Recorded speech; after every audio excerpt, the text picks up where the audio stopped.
One, two, three.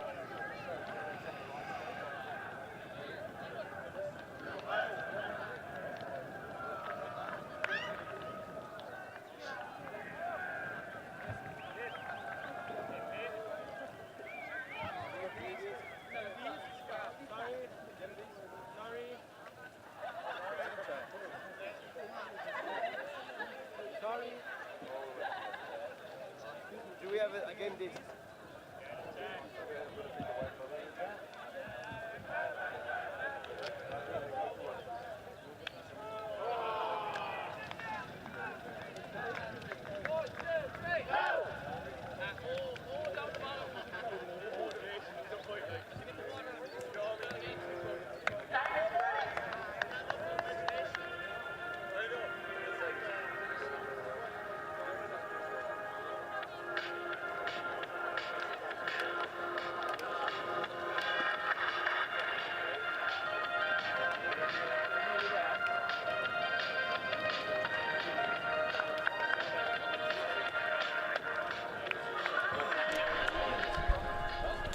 Welcome back to Bologna and Tom's Tourney. The shadows lengthen as we take the last game of the day here in the Open Division, and it's a Lowerpool game between Pelt of Limerick in Ireland and Padova from Italy. Myself, Tom Stiles, alongside Michael Paul for this one.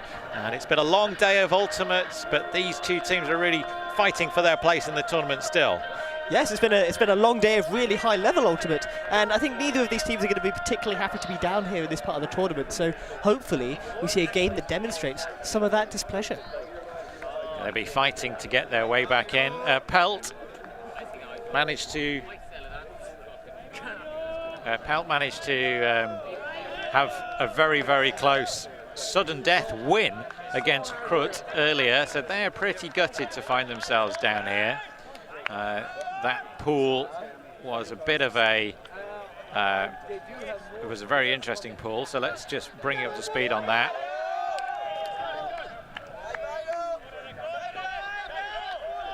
There we go, Pelt. Oh no, it's not the right pool. I'll find the right pool in a minute, but right now, the team from Limerick in white and the team from Padova in Italy in the dark shirts. Pelt moving the disc quite freely at the moment, but Padova offering some quite tight match defense. Sweeney, and it's the stall out, and it's going to be coming back, so don't get too excited about this grab because it'll be coming back. It's a stall out back in the field. Sweeney unable to get that disc off as quickly as he needed to. So demonstrates some pretty strong match defense there, generating a stall out quite early on in the game.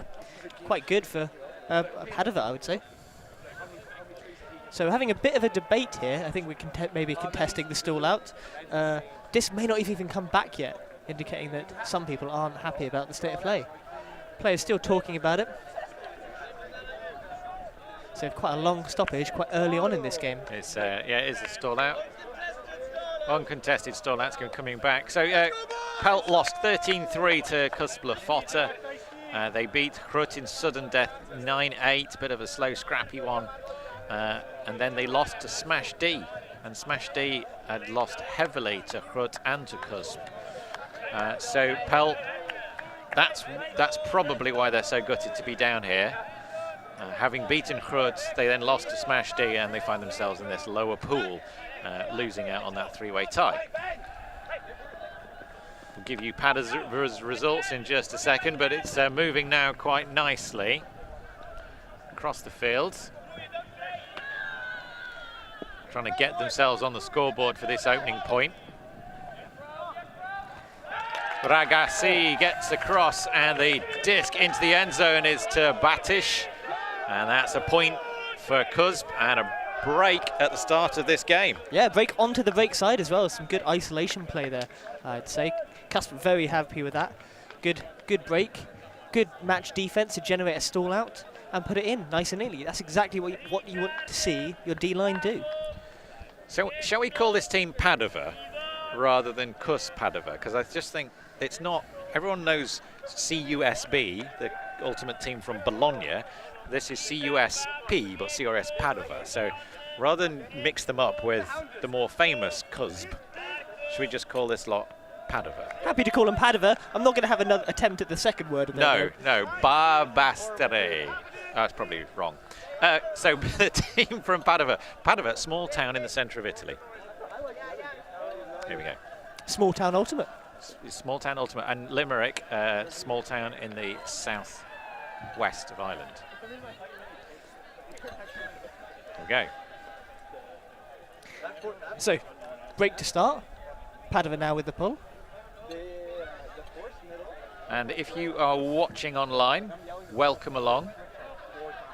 Hope you've enjoyed the coverage that we've been able to bring you here from the fields in Bruges. It has been a most wonderful day. Sun shining. We're going to get some rain tomorrow morning, but the rest of the weekend looks set fair with a rising breeze towards Sunday's finals that look to be a real showcase. Rolling between the legs of Dave Smith, trying to get that point started nice and quick, but a disc to ground straight away, not what he wanted to see. Another very early turnover from Pelt. Yeah, the pressure from Padova making it count. Trying to find a way through there. Martini.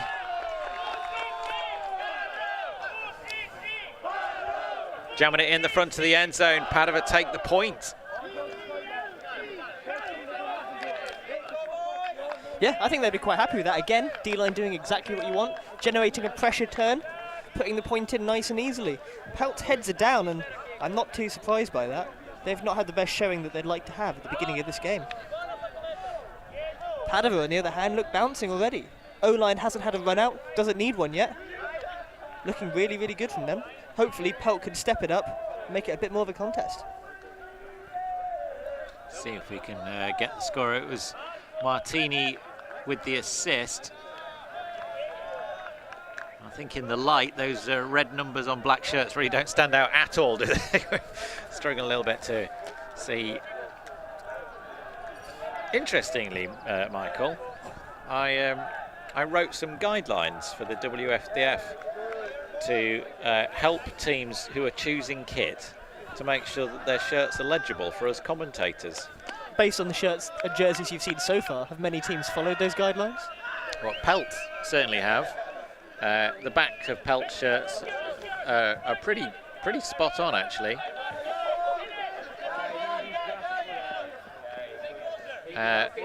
With the three shirt, it's Sweeney finding the fast cut of Ian McCullough. Sends it. Big shot downfield. He's going to be chased down. He's been running it all the way into the end zone.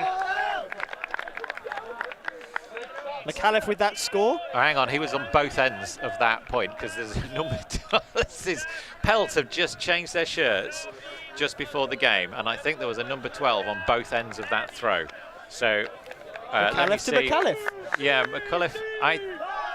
Yeah, that can't be right, can it? So let me see if I can work out.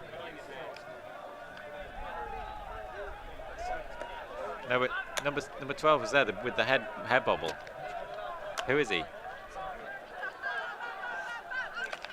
I've just been chatting to them all. I should have got some better names. That's exactly what Pelt's offense would have wanted. A bit of a decisive display after two quite stilted performances prior to that. Hopefully their defense can get them back into the game.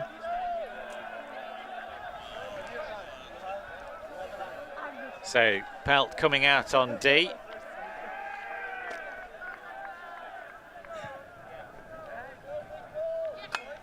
I wonder if before they played this game they managed to get down to the barbecue.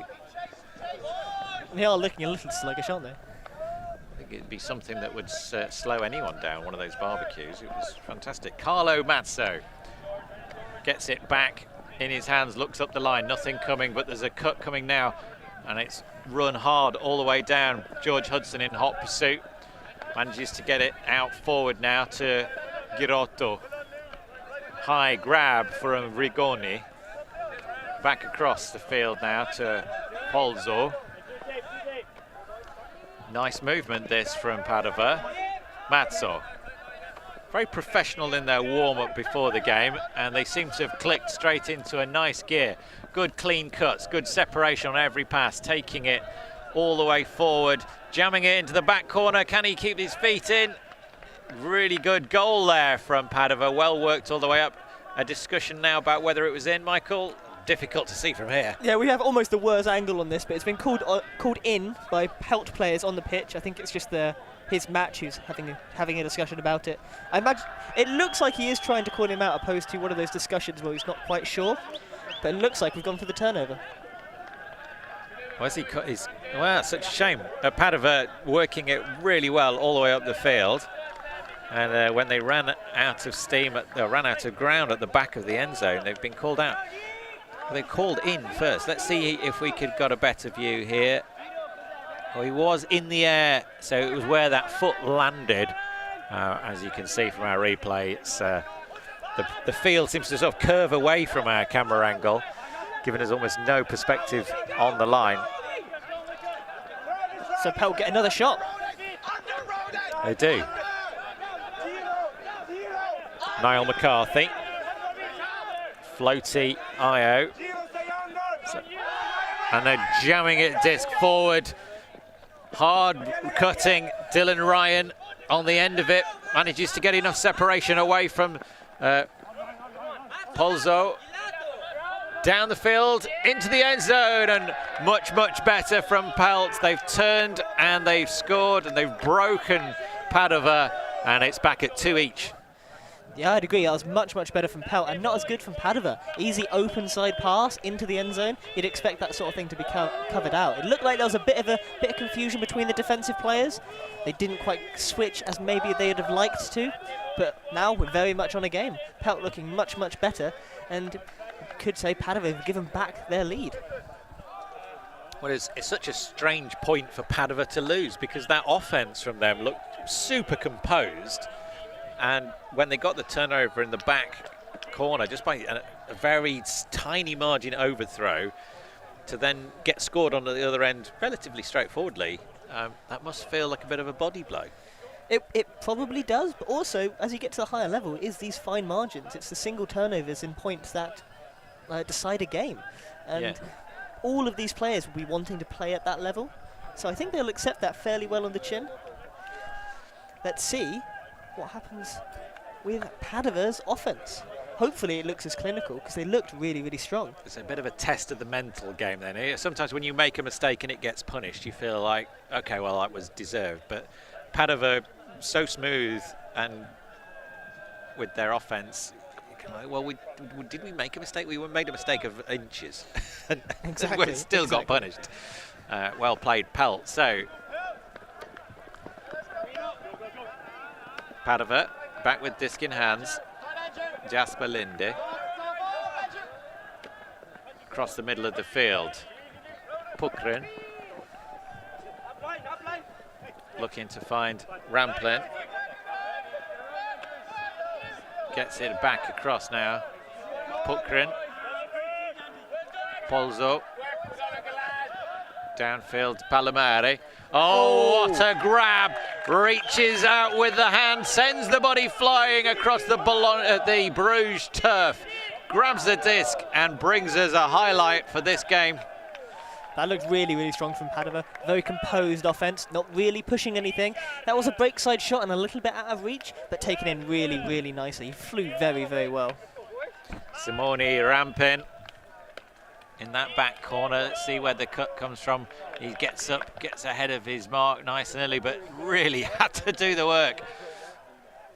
Were very well taken in, very well taken in. One thing I did think through that point, Pelt were a little bit off. They weren't touch tight. They weren't really making it difficult for Padova.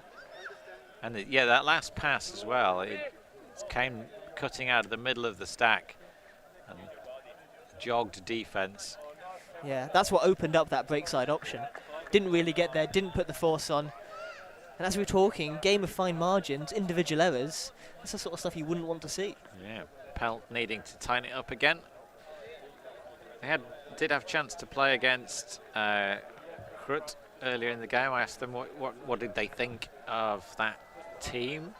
There's some interesting thoughts on a team transitioning from mixed into the open division, and how that had affected Krut.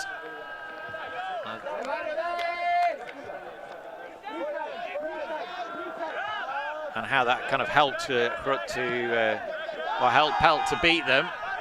Deep shot downfield. Who's going to go up against it? What a grab above the high-rising Zach Fleming, bringing it down for Pelt. Great grab and another superb deep shot. This Irish team not afraid to go deep when necessary. Exactly, and that is McAfee. And that was a fantastic, fantastic shot. Almost full pitch, saw the separation. Receiver had to do a bit of work, but not a huge amount. Just get up there, climb the ladder. That was fantastic. And again, 3-3. We are playing a tight game. Everyone having a little bit of a recap after that. Pelt having a good conversation on the line. Padova not quite, looking like they're not quite sure either. Need to reset, try again. Yeah, Ian McAuliffe, the number 12.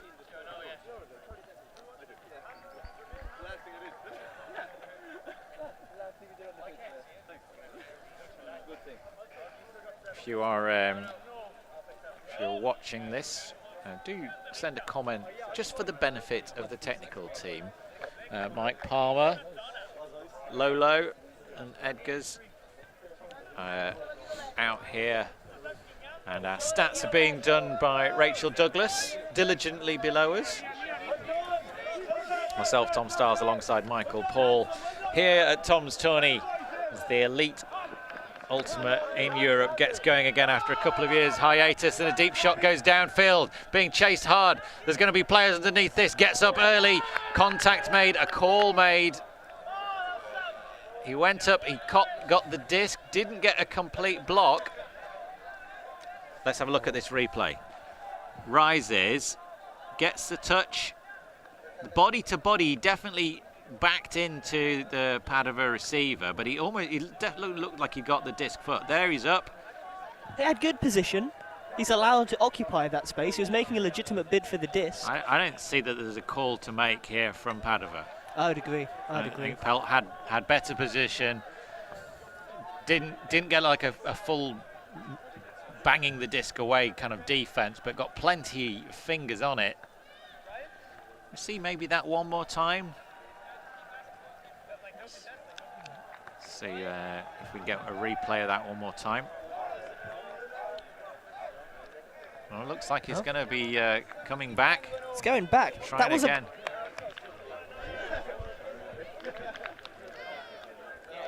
Going all the way back. Go on, Michael, what was your view? Do you not like that call? No, I think it was a poor call, to be honest. I think that the defensive play was strong. He occupied position. He wasn't initiating contact. And he lost the positioning battle, so he didn't get hold of the disc. It was quite lucky for Padova to be in that situation, considering how badly they messed up fielding that pull as well. They started right at the back of their own end zone. Yeah, Niall McCarthy, the Pelt player.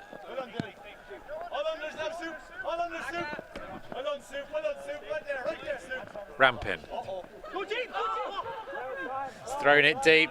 He's lost out that wall, losing his footing there, Niall McCarthy.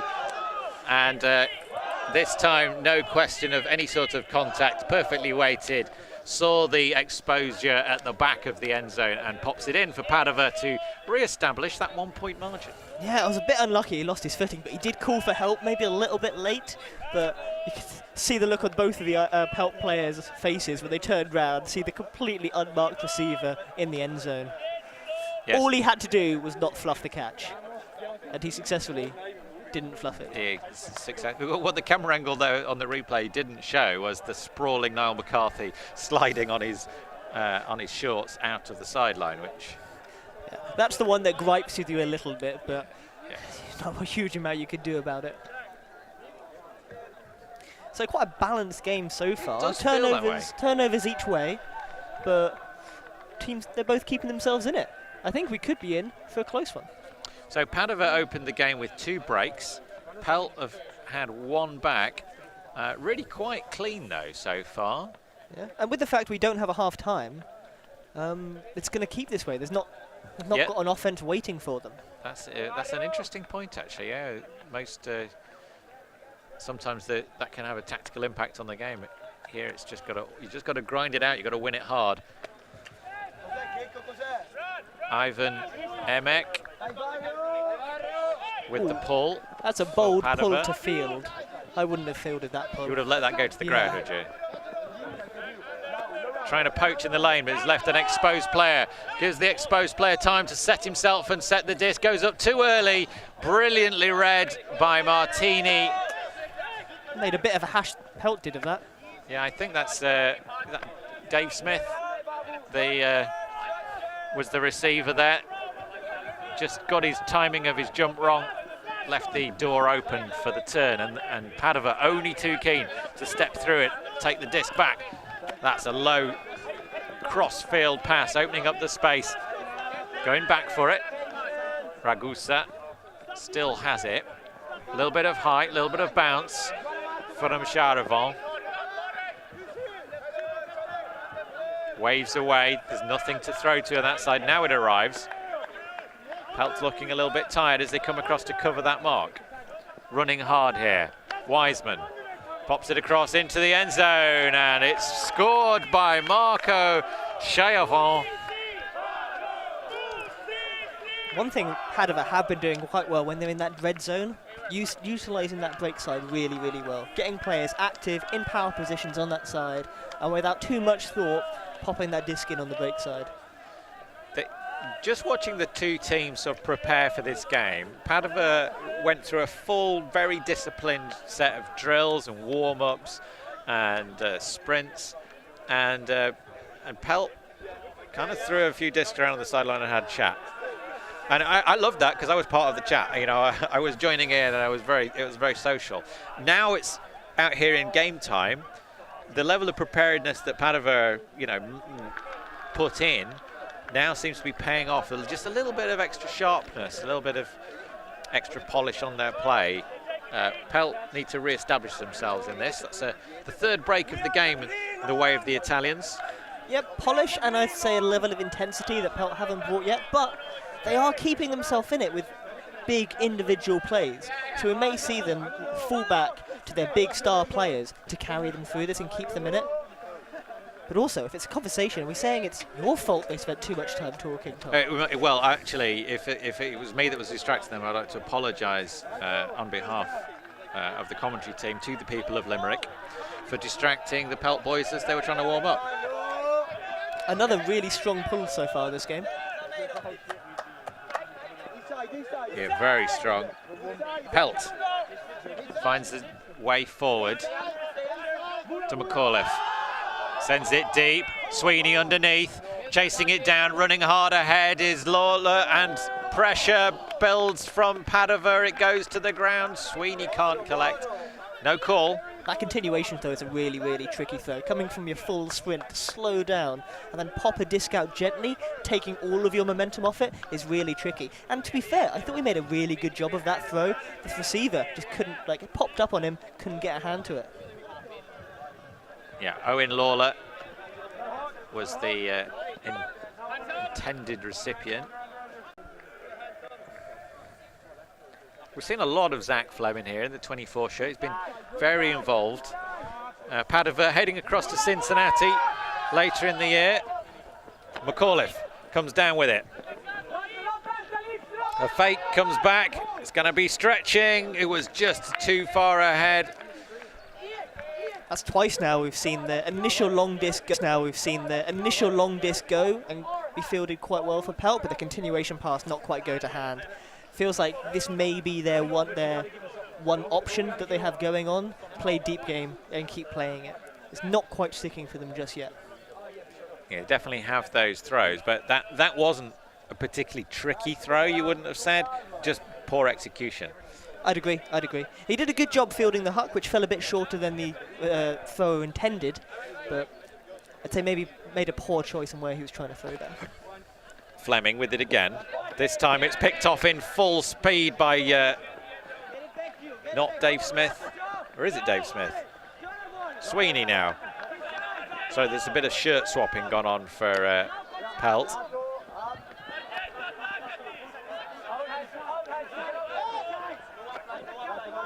Sweeney. Trying to find a way through. Too high. Again, the basics from Pelt not working out. Padova putting them under a lot of pressure. They have the disc again. Very scrappy point so far. Fleming. Looks deep, finds an option, but he just puts the disc too far down there. Way too much pepper. Marco Schiavon makes a determined effort, but there was no way he was connecting with that one. Padova players throwing their arms up in exasperation, and I can't really blame them. He had free, clear separation. Should have been a gimme. Just put, as you say, a bit too much pepper on it. A bit of salt too. Bit of chili. It was a three chili. So Pelt have another go. Back up field with McCarney.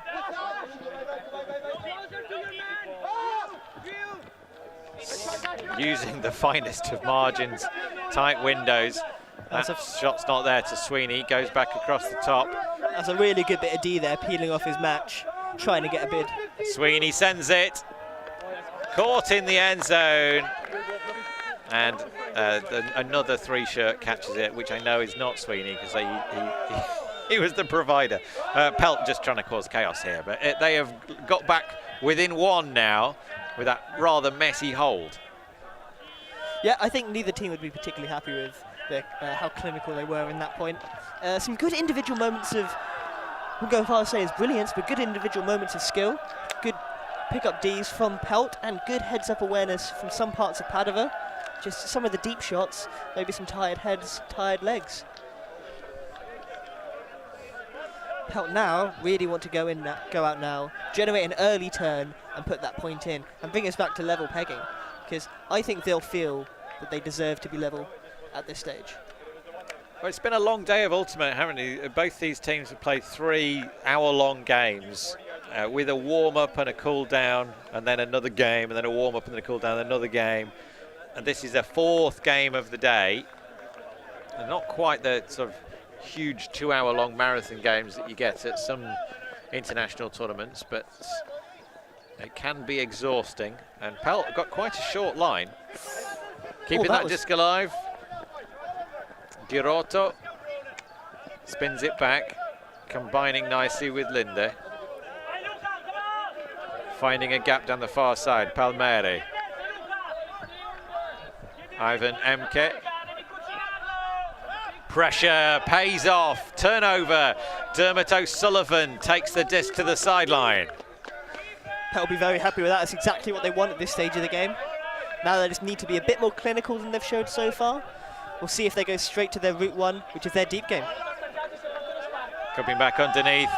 Neil McCarthy sends it. He's going to be chasing it down. Nothing Dermot O'Sullivan could do about that disc. Again, an overshot throw. There's very little wind at the moment, Michael. These are just handling errors. I'd agree, and he said there's not much more he could have done about it, but looking how he reacted, he thought he should have gone down to bid for that. I think he should have probably given it a better crack. It did look like he was running through treacle, though, so I don't know how Pelt's legs are feeling. Never stop running is the command from the middle of the field. Easy words to say, not quite so easy to follow.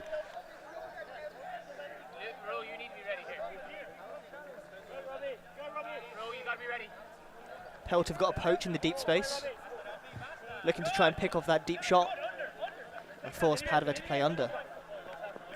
Yeah, the big looming figure of Ronan Fogarty off the back of the play, preventing the Padova deep shot going.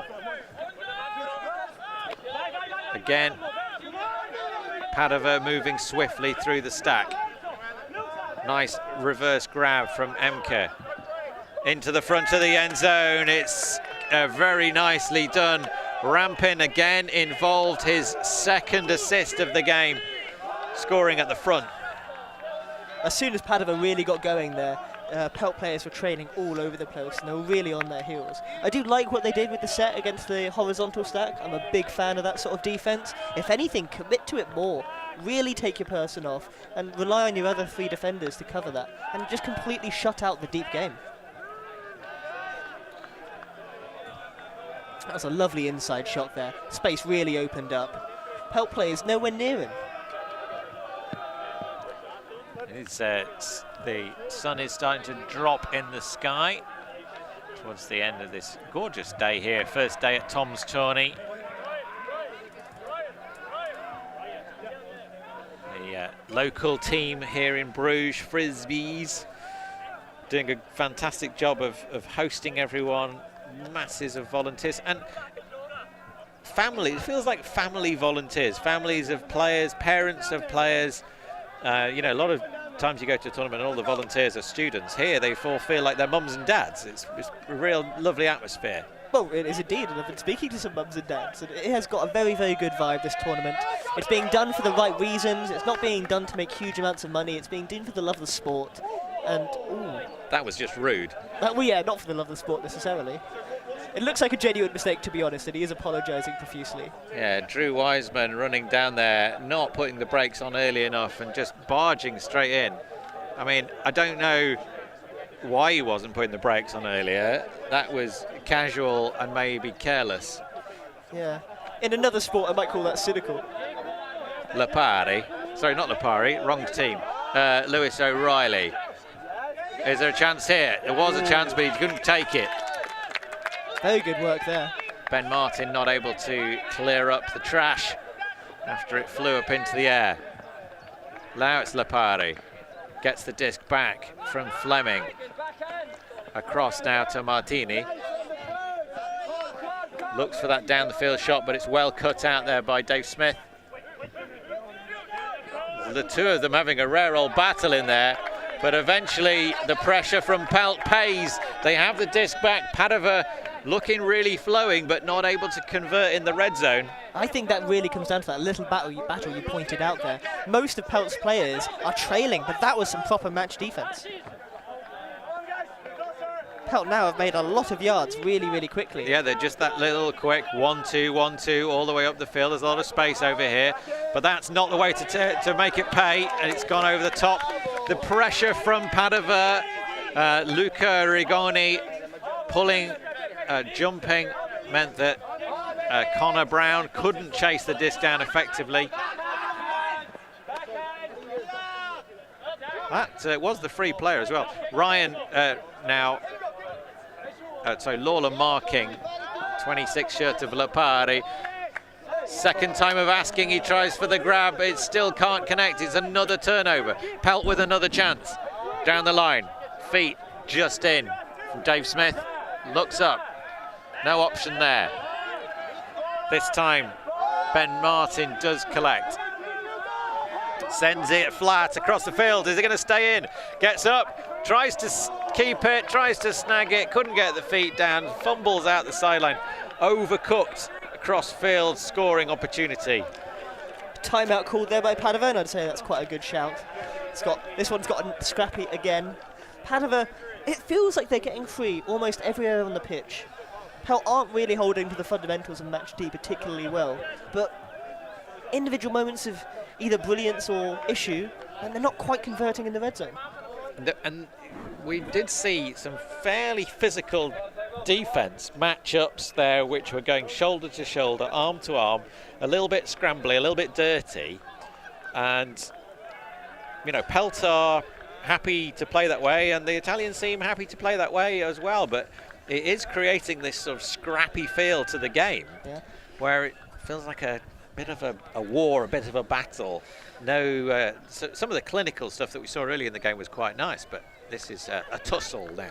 Well, yeah, I'm quite fond of that type of defense personally. I think it is a scrap. Get there, be physical, use your body in a fair manner, and we saw that a little bit in that previous point, or the current point, and it generated a turn. Let's hope, but you're only seeing that from a couple of the Pelt players. A lot of the other Pelt players are trailing, not even an arm's reach behind. Just clarify for us, Michael, what you mean by using your body in a fair way. So there's a difference between dropping a shoulder and trying to push them over, and being agile and getting your body in the way of where they want to be and stopping them making the cut because you're already there. That was particularly scrappy, and there were arms going, but I really like that type of defense. Do you think that type of defense was within the bounds of fair still? Well, the level of acceptable contact is set by the teams. If they're happy, I'm happy. Brown with the disc for Pelt now. Looking upfield is Niall McCarney. Exchanges a quick 1-2 with Lewis O'Reilly. Floats it to the sideline, not quite into the end zone yet. Right on the front corner, Cone. And this time, Owen Lawler is in, but not in, but there's a travel called. That's a pretty late travel call. We had a good 5 seconds there, 4 seconds on that stall.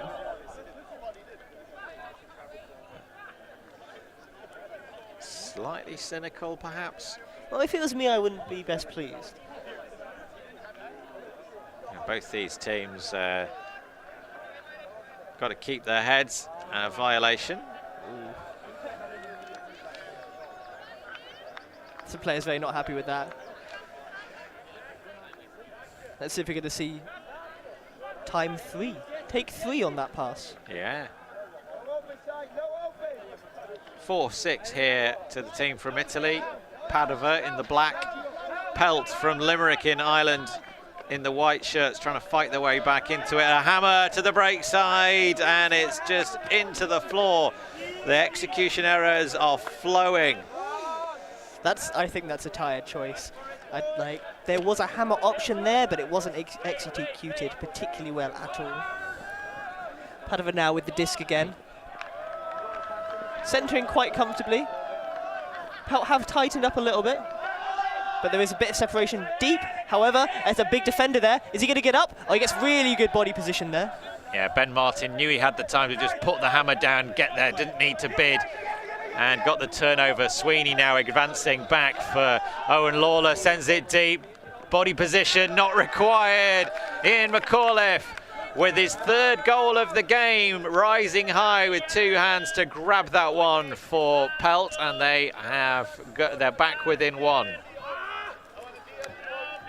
Again, we're seeing, especially with Pelt, but Padova was slipping into it a little bit more, that the main big yard gainers are deep shots. We're not seeing it always worked up particularly well. Padova have had some really, really good moments of that, but is it starting to slip as we get a little bit tired? I was impressed with Ben Martin there. He's a tall lad. And the disc just hung in the air long enough. Saw it, got the legs pumping, made up the ground, went up and got it. No contact required. Knew he could always get better position because of his height. Yeah, I think he took a really, really good line on that pass. Really, really boxed out his receiver, and the receiver didn't really have much option unless Martin read it poorly and overran it. Yeah, spot on. And he's much less likely to misread the disc when it's so still. The wind has dropped away to nothing now. It's options for some more exploratory discs are probably opening up for both these teams. Very experienced sides. Padova off to Cincinnati this year. 7 of the core squad from the Padova team are here, but they've also picked up players from around Europe who are wanting to make that journey. Not so many of the home team are able to afford what can be a very expensive trip, with the travel and the tournament fee and the player fee are all very substantial payments. Brilliantly run tournament. over in the USA, but it isn't the cheapest. That's a blade of quality to open up the space. Yeah, I think we are seeing Pelt's zone for one of the, maybe the first time so far this game. And it is giving Padova pause for thought.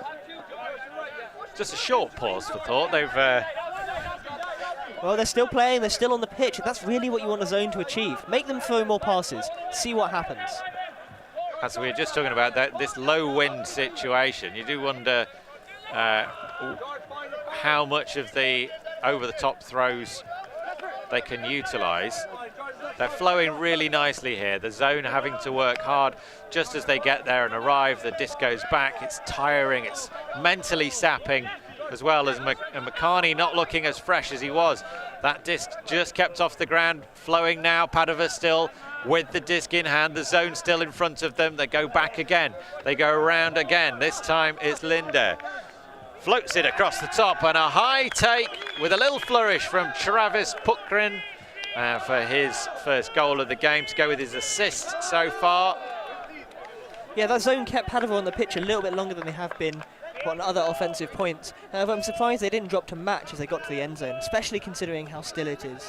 We did see one bladey shot cross pitch to the side. That sort of stuff really going to start tearing your zone apart. Interesting, they didn't go to the toolbox and throw anything particularly deep there. Most of that was done with sort of flat disc. Like you say, we just saw that one knife to open up a bit of space, but from that point on it was more flat, flat, flat until the final pass. Let's see this final shot into the end zone again. Well, it's relatively flat. It was a high disc to a exposed receiver. But indeed with a flourish. With a little flourish. We like a little flourish. 7-5 here in this Lowerpool game from Tom's Tourney, the elite ultimate European tournament here in Brugge in Belgium. Myself, Tom Stiles, alongside Michael Paul, with you here on the Friday evening. If you're just got back from work and you've tuned in for a bit of live ultimate, welcome along. Do give that like button a squeeze, if you wouldn't mind. See Padova's zone now. Pelt taking the overhead option for the swing.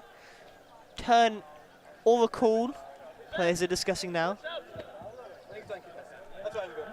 Uncontested, Pelt will retain control of the disc, but it was a spicy option. High risk hammer swing. Taps back in. That's a great pass forward. Continues the flow, looking for something forward. Great defensive coverage there. Allowed the rest of the team time to get up there. Sweeney continues the cut. Dave Smith pops to Sweeney. Sweeney looks up the line. Smith comes back underneath. Good defensive pressure from Padova, coming out and just managing to get the fingertips. He's gone deep now. He continues the cut, but good awareness from the 19 shirt for Pelt. Connor Brown in taking away that D option, and a hand block for Pelt. Ian McAuliffe comes back. Oh, it's all happening Brown. here. That initial turn, I think, was symptomatic of looking for the end zone more than the disc. Let the receiver come through, but that was a fantastic hand block to turn it back round. Yes, you were watching a little bit of the replay there. There was a couple of turnovers, and eventually Pelt scored. Let's have a look at that again. There's the hammer opening up the space. There's the point, there's the block. Smith going to ground. Now looking down the line, the point block coming back from Ian McAuliffe, who then sets off a pace. Brown brings it to the line. Well, actually, Ian McAuliffe didn't set off at a pace, but he suddenly found himself in a bit of space.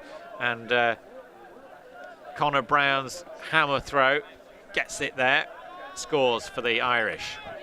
Contrary to how we saw Padova play around Pelt's zone, where it took them 15 passes to make most of the pitch, Pelt, utilising the overheads much, much better, took them back 2 to make the same sort of distance. I wonder if we'll see more zones. I'm not going to put any money on seeing another Padova zone. Well, maybe I'll be happy to be proved wrong, because I like the way they're throwing the overheads, Pelt. Rayan Polos. And the 61 shirt has the disc back now. Moving it forward to Girotto. Centre of the field.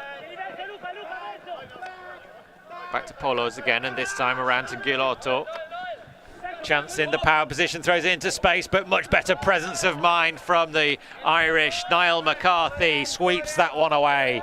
No, thank you, not on my watch. We have definitely seen the Pelt match defence tighten up a notch. They're fired up for this one now, aren't they? They've got into a little bit of a... I think they play better angry, is what I'd say. I don't know about you, but I've played on plenty of teams who only really get into a game when they're a couple of points down. Well, they're back within one now. The stall's getting high. Eventually, who's there to bail them out again? Niall McCarthy once more, deep in their end zone, sniffing that Callahan. Can they find a way through? McCarthy's going to have to send something deep. He opens up the arm, he opens up the shoulder, the body, and sends everything spiraling through the sky. There was a bit of pressure, and it's a turnover, but they'll be relieved that they didn't turn over deep in their own end zone. It was given very, very few options there. I'd have probably taken the same route. Get the disc up the other end. See what your defence can do, but defence looks a little bit lackadaisical and tired. Now they're coming back down the other end. Sweeney trying to cut off the line, and he does cut off the line. Ooh, there was a bit of contact there, but both players look quite happy with it. Well, we are having some hand signals. Let's have a look at that. So it goes up the line. Two wasn't quite close enough from that angle. Let's see if we've got it again here. Oh, in the corner of our frame, we didn't quite get the line. Sweeney having a discussion. I think Sweeney's relatively fair there. He didn't deviate from his line, continued straight towards the disc, didn't have to initiate contact to make the play. Padova player came through him. Yeah, you can understand why the call gets made and understand why it gets disputed as well. Players on the field will decide what happens from here. It's all been done calmly, which is good to see. The chill of the evening air starting to settle around here. Most wonderful day of high-level European Ultimate.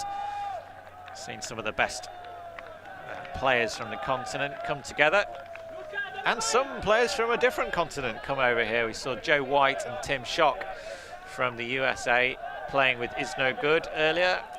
It's an exciting addition to a very, very strong Parisian outfit.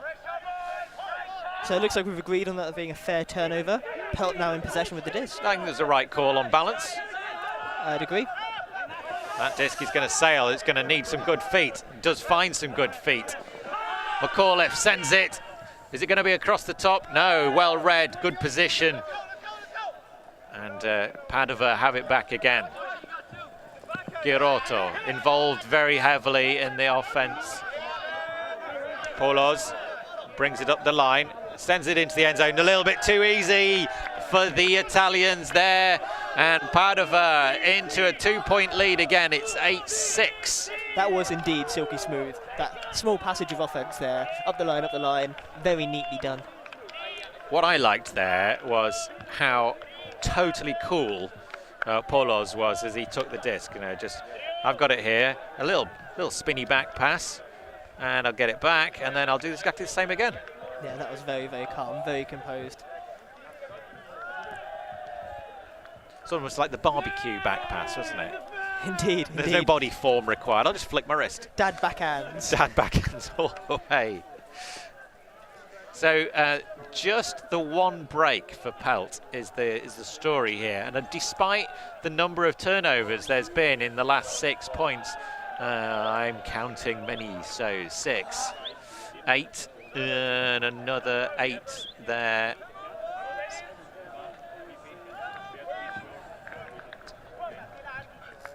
Uh, 24 turnovers in the last 6 points. Every point's been scored on serve. Well, considering what we were saying earlier in the game about both teams wanting to play at a high level and fine margins and individual turnovers calling games, it's not really quite shaped up like that, has it? No. Both teams are giving each other lots of opportunities to put it in, and they're not managing to. We do have another zony look from Padova. Yeah. Sweeney going back a few paces, having run through that one a little. Sends the blade across the top. There's pressure, but the Italians have misread it. Very good composure to take a disc like that under a lot of pressure. Bit of a hospital pass.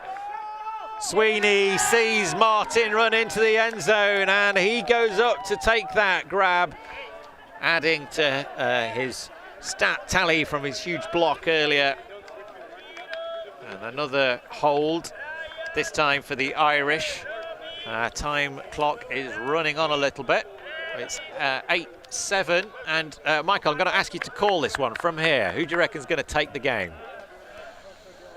Well, putting me on the spot indeed. It is going to be a little bit, it's going to be close. It is a tough call, but based on how the teams are playing and have continued to play, I'm going to stick with Padova. You stick with Padova, fair enough. Well, I'm going to go for the Irish. I think that big grab there, the Italians have frustrated themselves a little bit. I think the big Limerick heart is going to flow like the Shannon, and they're going to come storming down to the other end of the pitch here in Bruges, and I would indeed love to see it. I would love to indeed see love to see it. We all would love to see it. I'd love to see Irish Ultimate doing well. I just think it comes down to Pelt are relying a little bit on individual moments of brilliance, big skies, the big deep game. Padova seem to be working everything a little bit better, and I think that's going to carry them through to the end of the game.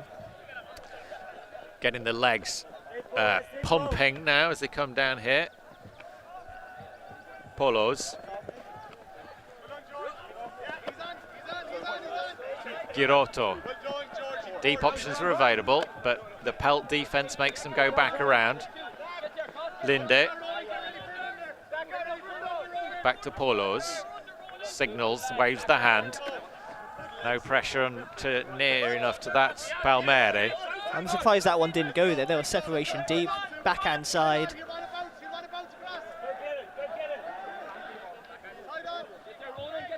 This is too easy for Padova. Into the corner it goes, absolutely clinical. Every single pass to a free man, moving it so sweetly. The whole team involved, and a well-deserved clean offensive hold for the Italians. Yeah, I agree, and I think that's what's going to carry them through. We'll see what Pelt does. They're still looking to depend on their deep game, and their defense has tightened up significantly. It is making it tricky for Padova.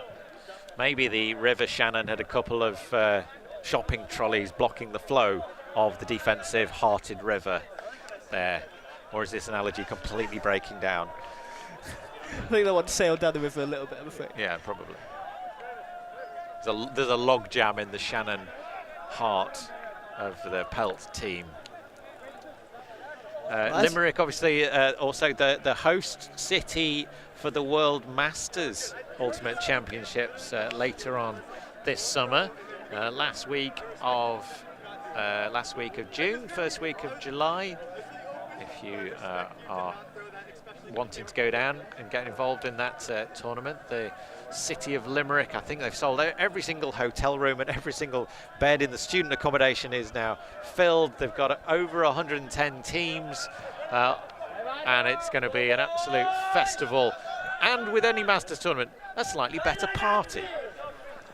As I'm sure you would say, being of Masters age yourself. Yes. I may still maintain the youth party better.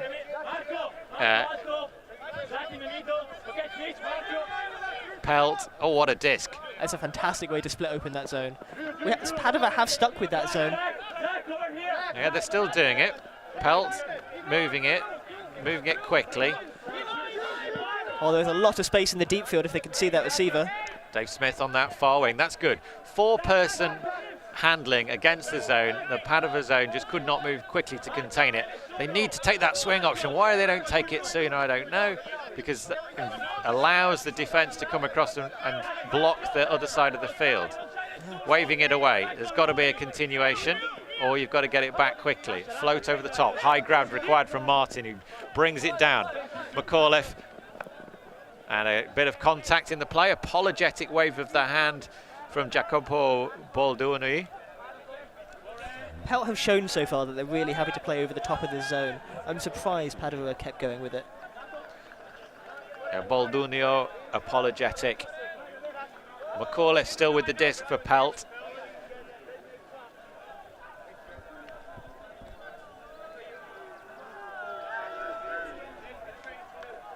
McAuliffe taps in. Back to Sweeney. Sweeney gets it back on the far wing. Sends it into the end zone. High grab for Pelt. And 2 points in a row. 2 completely clean offences. This game is starting to polish itself. It is indeed. That was much, much cleaner from Pelt. Again, I've said it a couple of times now, but I don't know why Padova have stuck with that zone. So what is there a change you would make to the zone, or you just think it's not the right conditions, they're not playing against the right team, it's just not being effective? I think it's definitely worth showing it, but Pelt have clearly displayed that they're really, really happy to take the shots over the top, and they're completing them. It is a very still day. Take it back to match D, push them individually, make them work harder, and generate turns that way. Yeah, great high grab from Owen Lawler.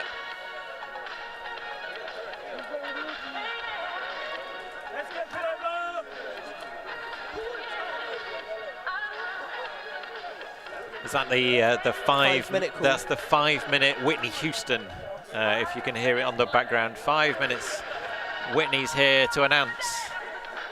Have a little jig on the sideline. I like a tournament that doesn't take its timing announcements too serious. No, indeed. I still have the jingle from Paganello. Ooh, 2016 stuck in my head. Yes. Linde brings it out of the end zone for Padova, and a travel called there against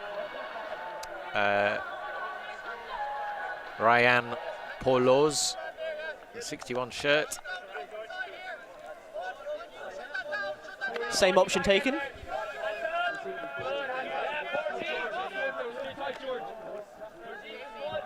Goes back, goes around. Mazzo. Polos again. Cuts up the line. Kept it. Did he keep it inside? He did keep it inside. Great hard running from Jasper Linde, closing that gap and closing it fast as he had to. Carlo Mazzo on the far side, bringing it back through Girotto, and foul from Ian McAuliffe. We have a travel call on 29. On the far side of the field. But turnover occurred afterwards, and it looks like Pelt may be retracting the call.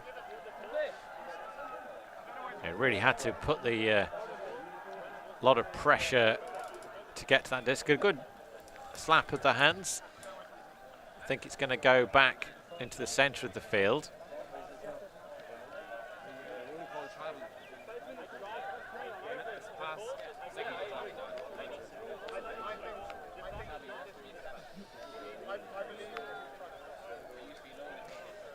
Looks like Pelt are letting it go back. What's your thought on that? Turnover occurred after. Travel call may have affected the throw. Would you have allowed it to go back? What I think, Michael, is irrelevant. See what happens on the field. Well, Padova still have control of the disc.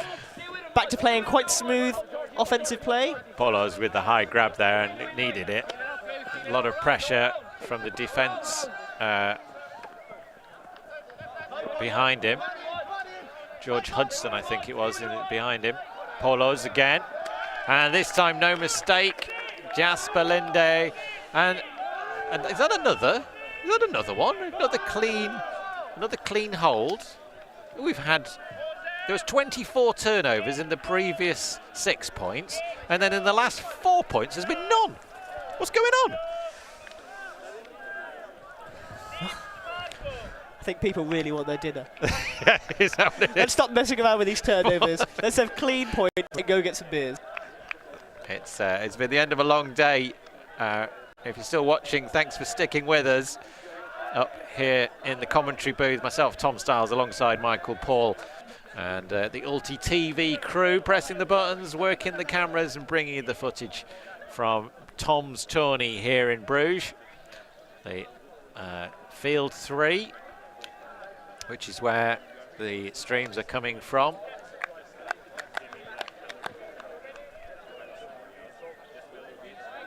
Hand goes up into the air. Raised disc, and the strong arm of Francesco Martini throws, nice pull, well deep into the Pelt zone, stays in bounds. You'd be disappointed if you threw out of bounds with this wind, because there's really nothing to deal with at all. Owen Lawler looked for Sweeney up the line, doesn't take it. Sweeney just put off his flow, some contact made, signals that he wasn't 100% happy with it, but it is a turnover. Padova have gone back to match, applied pressure to the individuals on Pelt and generated a turn. Exactly as you described it, Michael. Exactly as I dreamed. Some of them are maybe it's standing a little bit close to the booth and have heard your advice. Wisdom. Should start charging for this.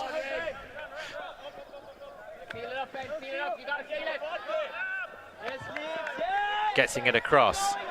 Marco Chiavon. Ben Martin lurking. Any very, mistakes? very tight there. Very, very tight, wasn't he? Looks up the line. Martin's got to cover that angle as well. Oh, run through, grab. 2 hands around the disc. Resets to Sweeney. Sweeney looks up, but good pressure from the ever-aware Padova defence, taking away the deep options. McAuliffe sends it. There's going to be 2 players underneath it. Who's going to have the better position? No mistake. Owen Lawler grabbing out of the sky. Another stat for him. 2 goals, 2 assists. The number 15 shirt playing a quality game.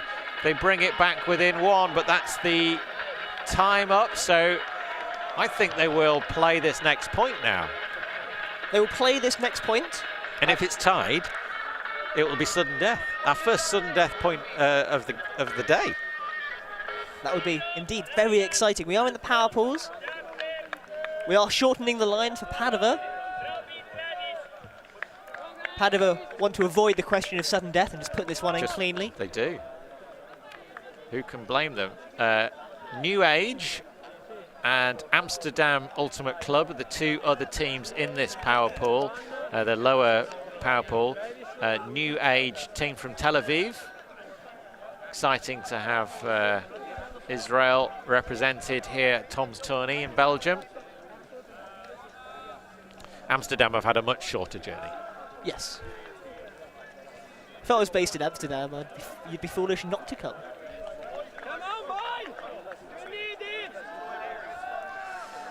I have really, Pelt have played a fantastically fearless brand of offence. If they see an inch of separation, they're more than happy to put it. And they have the receivers to tear it down, more often than not. We've seen some really, really good takes. Yeah, they've taken the majority of those big battles in the end zone have come the way of the Limerick side. But a shot going deep here. Who's going to be underneath it?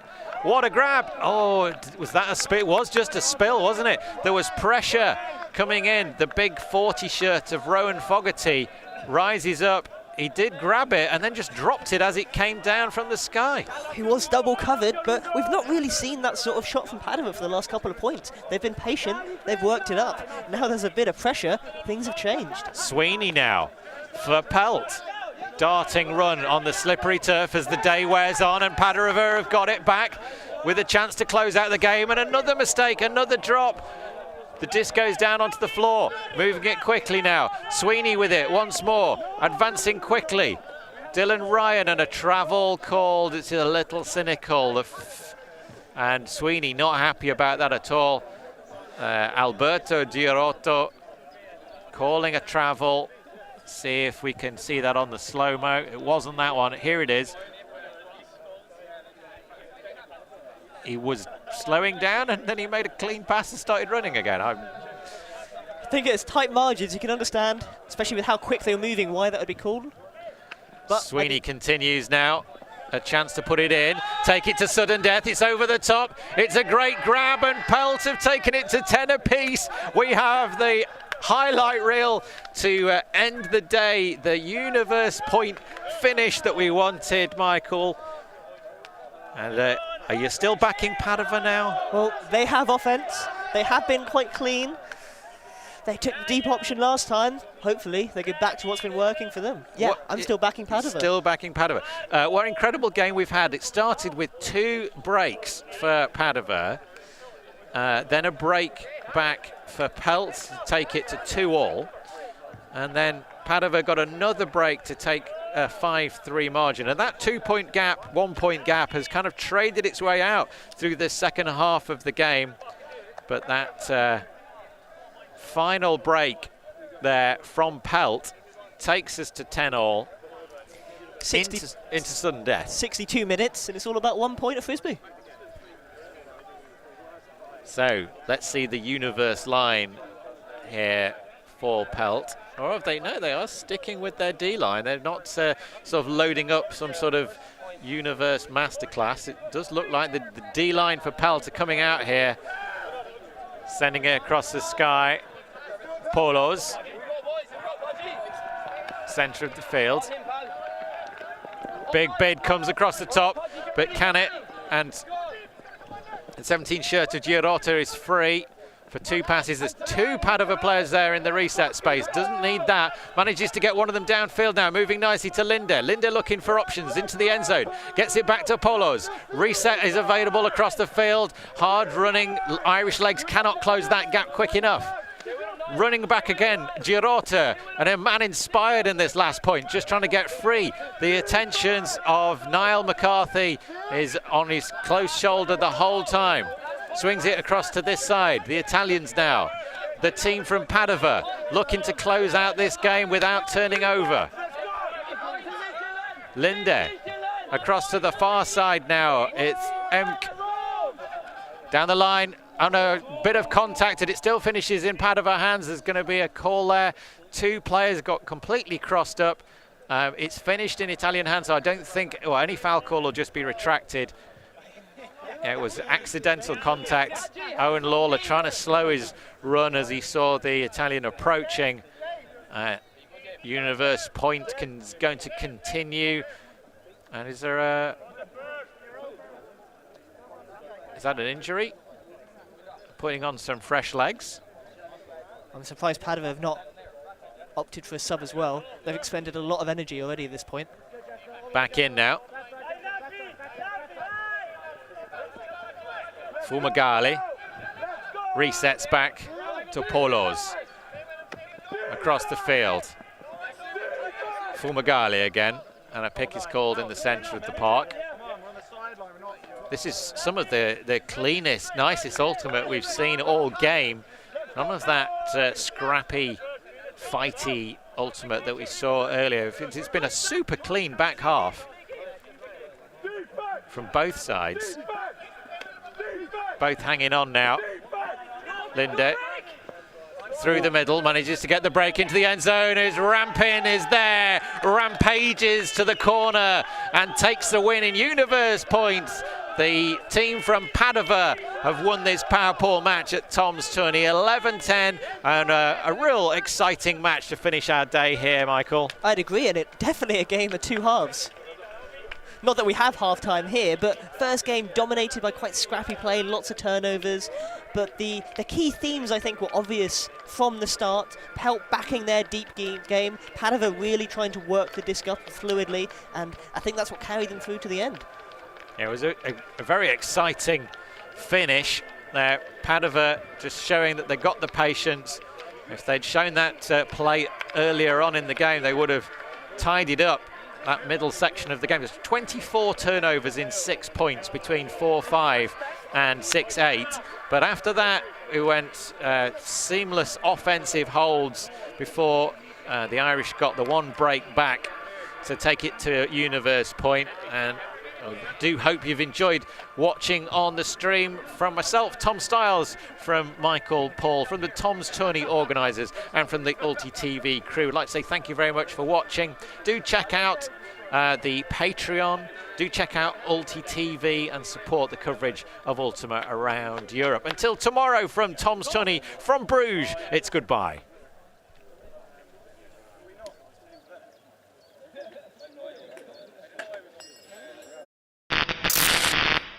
The ultimate things in life are free, and we're keeping it that way. Subscribe to keep up with the latest games, tournaments, and community content. Share it with your team and friends, and drop a like to help spread Ultimate to more people. Spread the word, spread the love. Ultimate TV.